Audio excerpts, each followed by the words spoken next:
Theory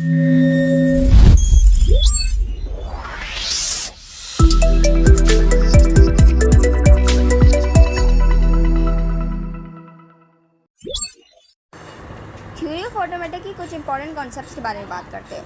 सबसे पहला concept आता है अल्फ़ाबेट्स। अल्फ़ाबेट्स क्या है? अब कोई भी नॉन एम्प्टी सेट एम्प्टी ना हो, क्योंकि नॉन अल्फ़ाबेट्स में कोई ना कोई चीज़ तो शामिल होगी ना, तो इसलिए कोई भी finite non empty set of symbols और लेटर्स, कोई भी सिंबल हो या लेटर हो, पर सेट जो हो वो एम्प्टी ना हो, तो वो कहलाता है हमारा कोई ना कोई अल्फ़ाबेट। भले वो सिंबल्स हों या लेटर्स हों पर फिल्ड हो, तो वो डिनोटेड किस से डिनोट किया जाता है? हमारे सम के साइन से डिनोट किया जाता है।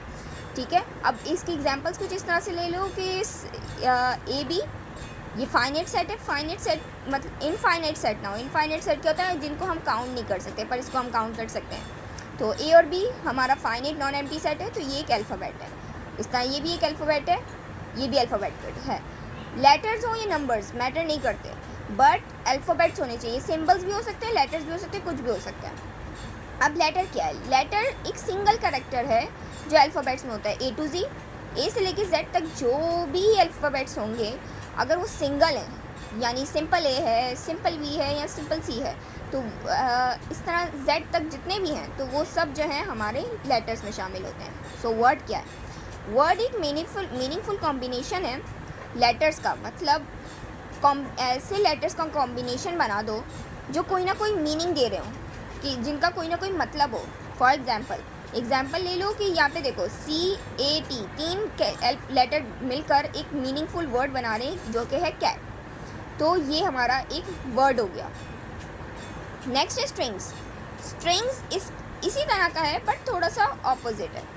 स्ट्रिंग्स में किस तरह से है कि इसमें भी आपके लेटर्स का कॉम्बिनेशन ही होता है, पर इसमें कोई मीनिंग नहीं बन रही होती।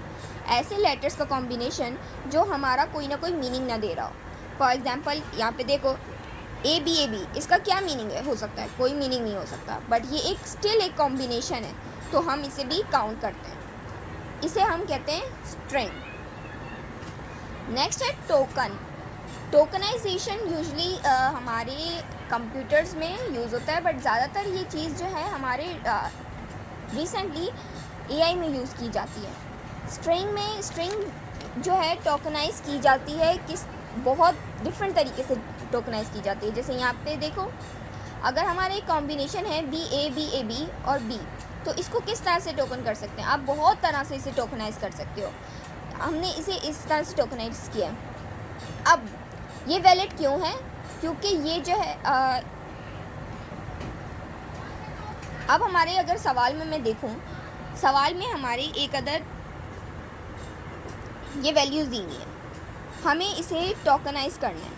ठीक है, तो अगर हमारी स्ट्रिंग ये है और मैं इसे इस तरह से टोकनाइज कर रही हूँ, इस स्ट्रिंग को BABAB और B को, कैपिटल B को मैं इस तरह से इन दो तरीक़ों से टोकनाइज कर रही हूँ, तो ये सही तरीका कौन सा होगा? वो तरीका जो मेरी इस स्ट्रिंग में इन समीशंस में प्रेजेंट होगा। ठीक है, ये वैलिड क्यों है? क्योंकि ये तीनों स्ट्रिंग्स मेरे इस समीशन में प्रेजेंट हैं। यहाँ पे चेक करें तो BB प्रेजेंट है, BAB भी प्रेजेंट है, और क्या प्रेजेंट है? कैपिटल BB और BAB प्रेजेंट है। ये रहा, तीनों प्रेजेंट है, तो ये चीज़ जो है मेरी वैलिड हुई। बट ये वैलिड नहीं हुई, क्यों? क्योंकि मेरे दोनों स्ट्रिंग में ABAB कहीं भी प्रेजेंट नहीं है। सही। नेक्स्ट आता है लेटर ऑफ स्ट्रिंग्स। इसे हम S से डिनोट करते हैं। लेटर ऑफ स्ट्रिंग्स क्या? लेंथ ऑफ स्ट्रिंग्स क्या होते हैं?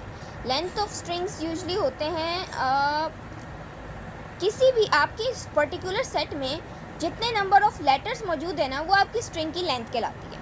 फॉर एग्जांपल, अगर आप इस स्ट्रिंग को देखो, इस स्ट्रिंग में कितने लेटर्स हैं? 1 2 3 4 5, तो इसकी लेंथ कितनी हुई? 5।